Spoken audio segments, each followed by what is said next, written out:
very good morning to everyone. Today we will learn a poem from your course book, and the name of the poem is The Sea's Treasure, which is in page number 100.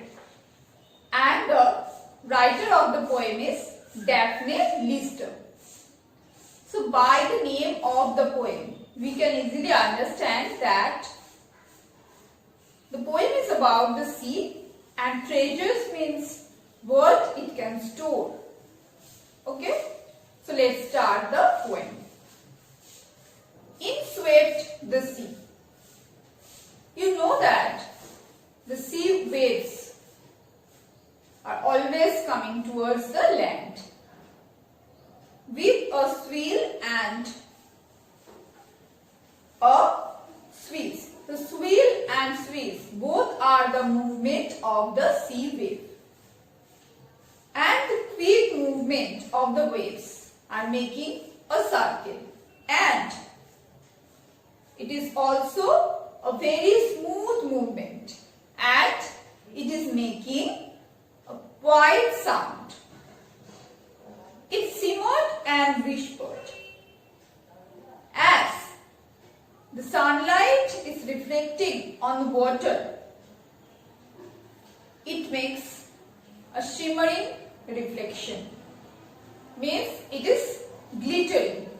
And whispered. Whispered means it spoke very quietly.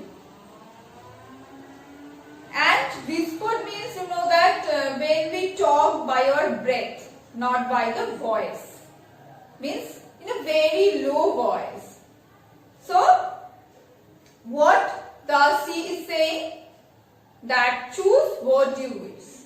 So the sea is saying in a very low voice that we can choose whatever we want from the sea.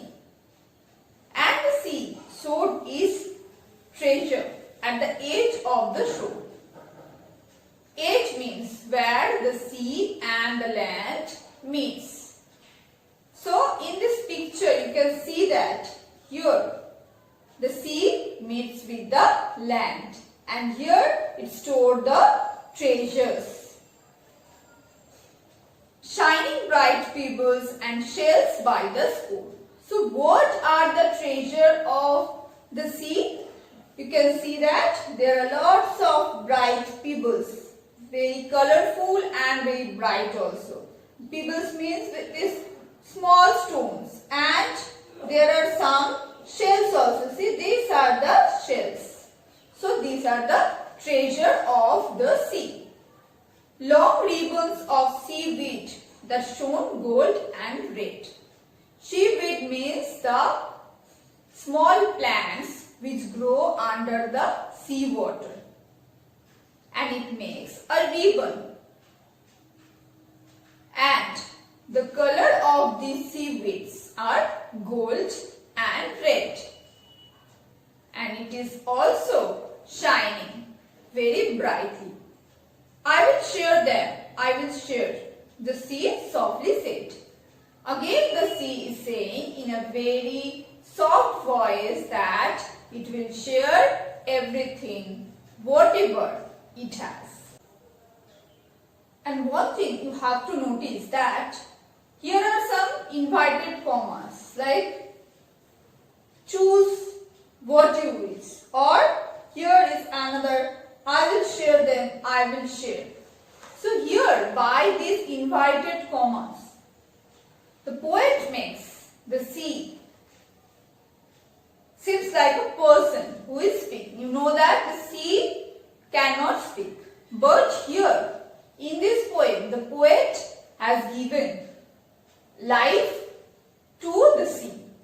So it is called the personification, means giving life to a non-living person. This is called the personification, and it also gives the human qualities, like you know that a human can talk but a sea cannot. So by this personification we can think like that a non-living thing like the sea also speaking. So that is all about the poem. Thank you, students.